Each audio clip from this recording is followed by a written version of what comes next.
ਇਹ ਫਿਰ ਕੀ ਨਹੀਂ ਕਰਨਾ ਪਿਆ ਕਿਆ ਵਜ੍ਹਾ ਜੋਦੀ ਛਲ ਮਾਰਸੀ ਤਾਂ ਕੋਈ ਬਾਰੀ ਚ ਅੰਦਰ ਹੋਈ ਆ ਤੇ ਆਰਾਮ ਨਾਲ ਜਾਇਆ ਨਹੀਂ ਆਸਤੇ ਇਹ ਪਤਾ ਨਹੀਂ ਫੋਨ ਨਹੀਂ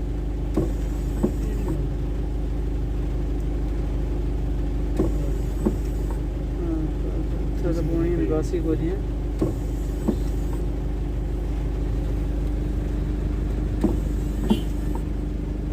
और वह समय में तो वीडियो